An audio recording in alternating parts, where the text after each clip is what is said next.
लगातार अगर बात की जाए, कांग्रेस राम मंदिर को लेकर लगातार भाजपा पर आरोप लगा रही है, क्या मानते हैं? देखिए, कांग्रेस को तो एक कोई नैतिक आधार ही नहीं है कि वो राम मंदिर के ऊपर जो है वो आरोप लगाए, क्योंकि कांग्रेस ने तो माननीय उच्चतम न्यायालय में यानी सुप्रीम कोर्ट के अंदर 2 बार हल्फनामा जारी करके कहा कि राम तो अस्तित्व में है ही नहीं।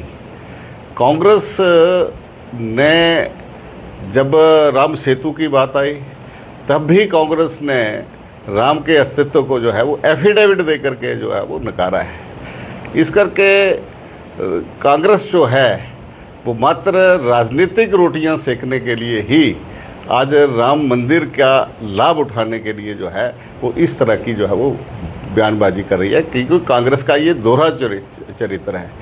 इन्होंने कांग्रेस ने ही उसमें अयोध्या के अंदर राम जन्मभूमि का मंदिर बन रहा था, तो उसमें जो था वो दूसरे मस्जिद के पक्ष में जो है वो खड़ी हुई और मस्जिद का हमेशा जो है वो साथ दिया। लेकिन उसमें जो जितने कार्यकर्ता जिन्होंने राम मंदिर के लिए बलिदान दिया, राम मंदिर के लिए जो संघर्ष किया, उन सभी को जो है वो अगर कोई दोषी है तो जो है वो कांग्रेस की जो है वो गलत नीतियां जो है वो उसके लिए दोषी है। जबकि जो राम मंदिर प्रकरण हुआ वो मात्र एक मानवीय चूक है जो नहीं होना चाहिए था। लेकिन जैसे ही सरकार को इस बात का पता चला, सरकार ने उन दोषियों के खिलाफ जो है वो SIT का गठन किया, तुरंत से जो है वो उनकी गिरफ्तारी की और कड़े से कड़ी सज़ा जो है, जो भी कोर्ट देगा वो कड़ी की कड़ी सज़ा जो है वो सरकार जो है उनको देगी। मैं इतना ही कहना चाहता हूँ कि राम मंदिर जो है वो एक आस्था का प्रतीक है। कांग्रेस जो है वो इस आस्था हिंदुओं की, करोड़ों हिंदुओं की आस्था के साथ ना खेले, इसको राजनीति का अखाड़ा ना बनाए, बल्कि दोषियों के खिलाफ जो सज़ा होनी, उनके खिलाफ कार्रवाई होनी चाहिए, उसके ऊपर जो है वो सरकार जो है वो कार्य कर रही है। मैं हिमाचल प्रदेश की सरकार को भी ये कहना चाहता हूँ कि कितने यहाँ पर मंदिर हैं, कितने यहाँ पर जितने भी हमारे यहाँ पर हिंदू संस्थान हैं, जहाँ पर जो सरकार के अधीन है, वहाँ पर बेहतर सुविधाएं कैसे जो है वो यात्रियों को मिले, कैसे जो है वो उसके अंदर जो है वो पारदर्शिता आए, कैसे उसको डिजिटल किया जाए, इस और जो है वो आप जो है वो अपना ध्यान दें, न कि आरोप प्रतिरोप जो है वो इसके ऊपर लगाए।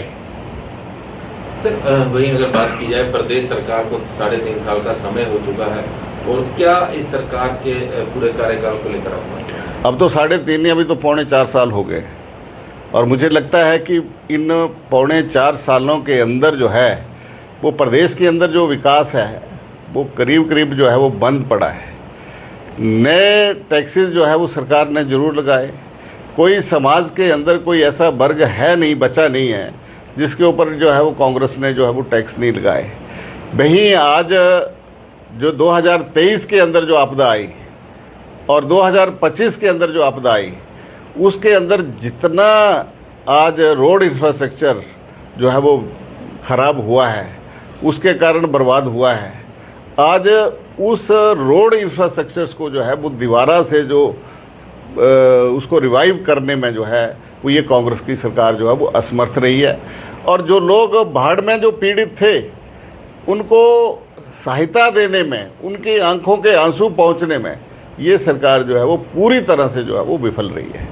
सर, कुटलाइट की बात करें तो पिछले 1 से 2 दिनों में आए कि जो मरीजों के 4 पाई बेड बन रहा है, सड़क की व्यवस्था नहीं, तो क्या करें? निश्चित रूप से वो काम होना चाहिए था। हमने रोड इंफ्रास्ट्रक्चर जो है वो गांव-गांव के अंदर दिया, लेकिन बहुत सारी जगहें ऐसी बच गई थी जहां पर लोग सहमत नहीं थे, या फॉरेस्ट लैंड जहां पर आती थी, या फिर वो काम चला हुआ था, टेंडर्स हुए थे, लेकिन जो जहां पर को जो काम था वहां का वहीं जो है वो खड़ा है। बहुत सारे केसेस जो है वो ऐसी घटनाएं जो है वो घटी हैं, तो वहां पर जो है वो FRA के केसेस बनाए गए थे, लेकिन उनको जो है वो आगे नहीं बढ़ाया गया। 3.5 पौने 4 साल के अंदर मेरा यही आरोप है कि सरकार नाम की या जनप्रतिनिधि नाम का कोई भी व्यक्ति जो है वो कुटलैहड़ क्षेत्र के अंदर नहीं दिखा। मात्र आपने देखा होगा कि कोई दिन ऐसा नहीं होता है, आप प्रेस में जो है वो खबरें लगती हैं कि आज माननीय विधायक जी इस गांव के अंदर गए, आज इस हॉस्पिटल के अंदर गए, उन्होंने सिर्फ निरीक्षण ही किया लेकिन काम नहीं किया। वहां पर हॉस्पिटल की बिल्डिंग का काम अधूरा पड़ा है पिछले 3.25 सालों के अंदर। स्कूल की बिल्डिंग का, साइंस लैब का काम जो है वो अधूरा पड़ा है। आज बंगाणा के अंदर बस स्टैंड का काम अधूरा पड़ा है, लेकिन जहां भी जाते हैं सिर्फ निरीक्षण करके जो है वो आते हैं।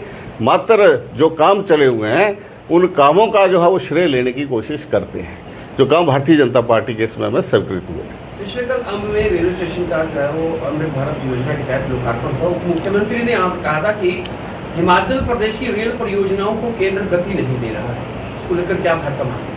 अरे गति दी तभी तो ये इतना बड़ा रेलवे स्टेशन बना है।